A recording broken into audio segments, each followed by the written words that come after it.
चलो अब हम डिस्कस करते हैं structure of cycloalkane as example by cyclopropane. Cyclopropane का फार्मूला हमारे साथ है C3H6 और इसको सिंपली हम एक ट्राइंगल की शक्ल में लिख देते हैं। ठीक है, क्योंकि मैंने आपको कुछ देर पहले बताया था कि जब कार्बन कार्बन सिंगल बॉन्ड होता है तो हमारे साथ sp3 हाइब्रिडाइजेशन होता है, और जब sp3 हाइब्रिडाइजेशन होता है तो 4 sp3 ऑर्बिटल बनते हैं। ये चारों sp3 ऑर्बिटल तकरीबन 109 डिग्री एंगल बना के टेट्राहेड्रल ज्योमेट्री बनाएगा। ठीक है, अब चूंकि 3 कार्बन है और तीनों कार्बन साइकिल की शक्ल में है तो एक को इधर में लिखूंगा, एक को इधर लिखूंगा और एक को इधर लिखूंगा। चूंकि sp3 हाइब्रिडाइजेशन है तो हर कार्बन के साथ 4 sp3 ऑर्बिटल है, 1 sp3, 2 sp3, 3 sp3, 4 sp3। इसके साथ साथ इसके साथ भी 4 है, 1 sp3, 2 sp3, 3 sp3, 4 sp3। इसके साथ भी 4 है, ये देखिए 1 sp3, 2 sp3, 3 sp3, 4 sp3। आप समझ गए? अब देखिए जल्दी जल्दी मुझे बताओ, बीच में ये जो है ये कौन सा ओवरलैप है? सिग्मा ओवरलैप है। ये कौन सा ओवरलैप है? सिग्मा ओवरलैप है। ये कौन सा ओवरलैप है? सिग्मा ओवरलैप है। जो हाइड्रोजन बाहर है वो sp3 के साथ ssp3, ssp3, ssp3, ssp3, ssp3 overlap के साथ अटैच हो जाएंगे। तो हमारे साथ बाहर जितने भी हाइड्रोजन है वो कार्बन के साथ कौन सी ओवरलैप की मदद से लगेंगे? जल्दी बोलो सर। 3 sp3 और 3s ओवरलैप, और कौन सा बॉन्ड बनाएंगे? सिग्मा। सिग्मा। जबकि जितने भी कार्बन है वो कार्बन के साथ sp3 ओवरलैप करके सिग्मा बॉन्ड्स बनाएंगे। आप समझ गए? Yes sir. अब एक मसला है इसमें, एक मसला है, देखिए हारिस, वो मसला यही है कि एंगल कितना होगा? सर एंगल सर कम होगा, 109 होगा, 109 होगा। लेकिन जब हम इसकी शक्ल को देखते हैं तो एंगल कितना है? तकरीबन 60 सर। तो ये क्या माजरा हो गया? हम तो सोच रहे हैं कि जो अल्केन्स होते हैं इसमें कार्बन, इसमें जो हाइब्रिडाइज ऑर्बिटल होते हैं sp3, उनके बीच एंगल तकरीबन sp 109 होगा। लेकिन यहाँ पर तो मामला उल्टा है, एंगल 109 के बजाय 160 है। ये क्या माजरा सर है? The overlap come they sir. Basically ये 60 नहीं है। कैसे? एक मिनट, असल में ये एंगल 60 नहीं है, ये 60 से ज्यादा है। कैसे? मैं अभी आपको समझाता हूँ। देखिए ये हमारे साथ है एक ट्रायंगल, इसके साथ 2 हाइड्रोजन लगे हुए हैं, दो हाइड्रोजन लगे हुए हैं। बजाहिर तो ये 60 दिखाई दे रहा है, लेकिन मैं आपसे क्वेश्चन पूछता हूँ, हसन सोचो सोचो, यस सर। क्या ये बाण इस बाण को रिपेल करेगा कि नहीं? Yes sir. ये बाण भी इस बाण को रिपेल करेगा कि नहीं?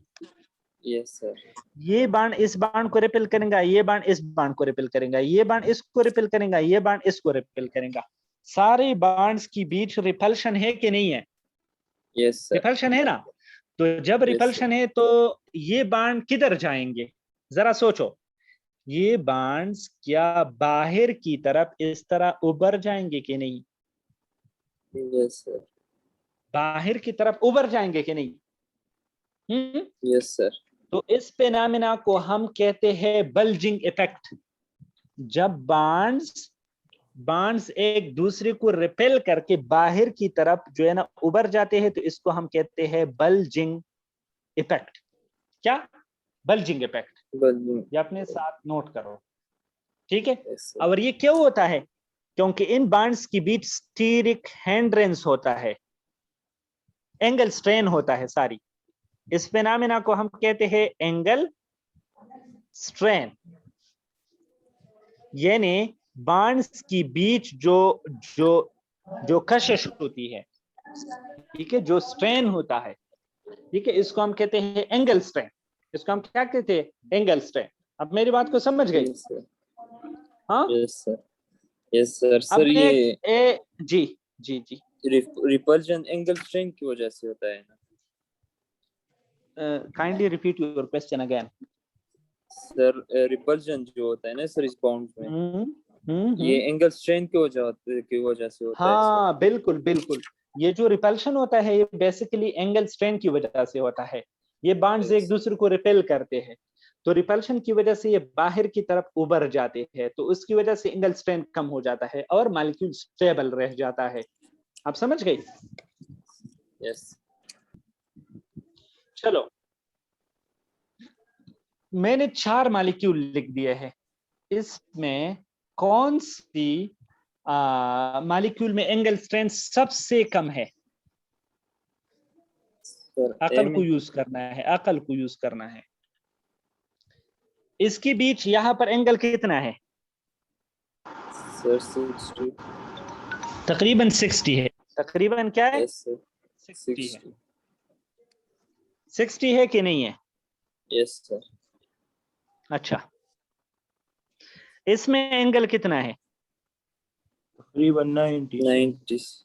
इसमें तकरीबन 104 है। इसमें कितना है? हाँ, 20। तो 120। तो आप ऐसा करो कि जो एंगल स्ट्रेन है, this is basically directly inversely proportional to number of carbon to क्या? To what? Number of carbon, number of R. Carbon. Angle strain is inversely proportional to theta. जब थीटा ज्यादा होता है, एंगल ज्यादा होता है, तो एंगल स्ट्रेन कम होगा। जितने रिंग में नंबर ऑफ कार्बन ज्यादा होंगे उतना एंगल स्ट्रेन कम होगा, उतना एंगल स्ट्रेन क्या होगा? कम होगा। कम होगा सर। समझ गए आप? Yes sir. तो अभी कौन सा ऑप्शन ठीक है? Sir D sir. Minimum angle strain D में है। D, D option is correct. Now our next question is which is more stable?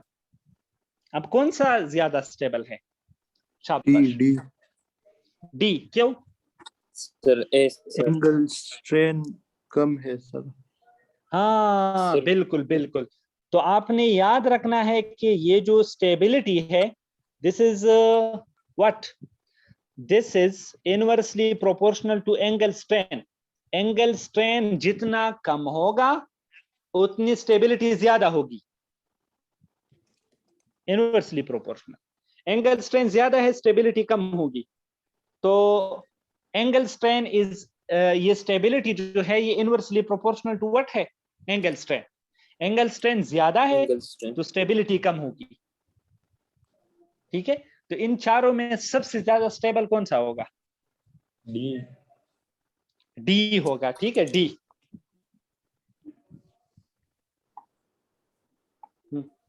which one is which is least reactive? Sir A sir. D sir. D, D option is correct. क्यों?